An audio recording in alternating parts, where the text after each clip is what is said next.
ఉన్న బంగారాన్ని విడిపించి ఆ రోజు ఆన్లైన్ రేటుకే మేము కొంటాం. Sharma gold company. మన పని వాళ్ళతోటి కాస్తంత ప్రేమతత్వంతో మెలగడం కూడా మీకు చెప్పదగిన సూచన. ముఖ్యంగా మాటని పొదుపుగా, హితంగా, మితంగా మాట్లాడటం అనేది చెప్పదగిన సూచన.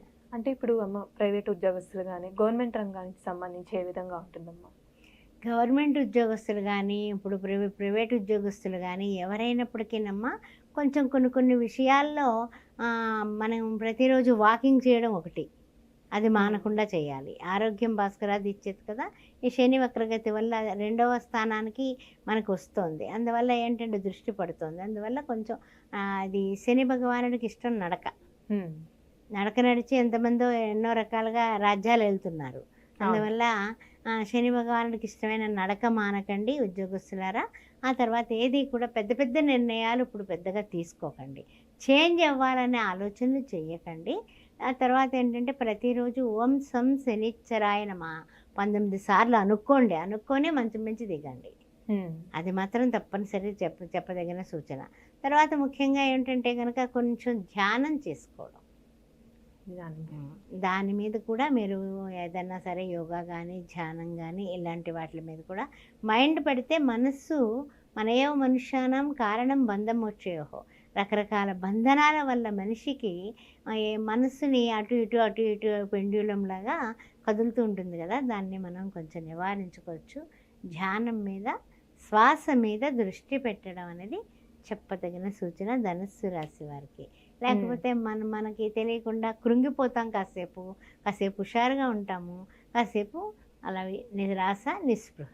అందువలన ఈ విషయాలు గుర్తుపెట్టుకొని ఏదైనా పెట్టుబడులు కానీ లేకపోతే ఏదైనా మార్పులు చేర్పులు లేకపోతే వ్యాపారంలో ఇంకా ఎక్కువ ముందుకెళ్ళిపోదాము, లేకపోతే ఉద్యోగాలు మారిపోదాం, ఇలాంటివి 139 రోజులు కాస్త జాగ్రత్తగా తెలివితేటలుగా మీకన్నా తెలివైన వాళ్ళ సలహా తీసుకుని ముందుకు వెళ్ళండి. అలానే ఇప్పుడు కోర్టు సమస్యలు ఉన్న వాళ్ళకి ఏ విధంగా ఉంటుందమ్మా?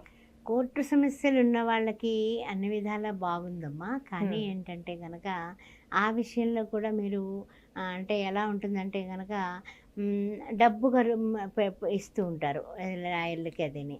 కానీ వాళ్ళు ఏంటంటే రేపు అయిపోతుంది ఎల్లుండి అయిపోతుందని తిప్పుతారు. అందువల్ల కొంచెం జాగ్రత్త. వాళ్ళతో కూడా మీరు లౌక్యంగా మాట్లాడటం అనేది చెయ్యండి.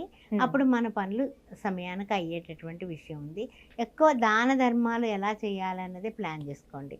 వేళ తెల్లవారు లేచాను, ఆ పిల్లాడు ఎవడో ఏడుస్తున్నాడు, 5 రూపాయలు బిస్కెట్ల ప్యాకెట్ ఇచ్చాను, లేదా 2 ఇడ్లీలు పెట్టాను, అలా ఏదో ఒకటి మంచి పని చేయండి. చాక్లెట్ రూపాయి పెట్టి చాక్లెట్ కొనిచ్చాను, రూపాయికి చాక్లెట్ వస్తుందో లేదో చూసుకోవాలి, అందుకని కొనిచ్చాను. ఇలాగ మనము జాగ్రత్తగా ఏదో ఒకటి మన చేతితో చీమలకి ఒక గుప్పుడు పంచదార వేసినట్టు ఇలా చేయడం వల్ల శని భగవానుడు ద్వితీయాధిపతి తృతీయాధిపతి కాబట్టి ధనుస్సు రాశి వారికి అన్ని విధాల యోగదాయకంగా ఉండడానికి ఇవన్నీ కూడా పరిహారాల నిమిత్తం చేసుకుంటూ నీలం రంగు వస్త్రాలు శనివారం పూట మీకు కనీసం కర్చీఫ్ అయినా టవల్ అయినా సరే పర్వాలేదు ఎవరికైనా ఇస్తూ ఉండండి. అలాగే 139 రోజుల్లో ఎన్ని శనివారాలు వస్తే అన్ని శనివారాలు నీలం రంగు వస్త్రం, భోజనం చాలు. మంచి పరిహారం తెలియజేస్తారమ్మా. ధన్యవాదాలు. శ్రీమాత్రే నమః. సుమన్ టీవీలో మీ పర్సనల్ అండ్ బిజినెస్ ప్రమోషన్స్ కోసం కింది నెంబర్కి కాంటాక్ట్ చేయండి.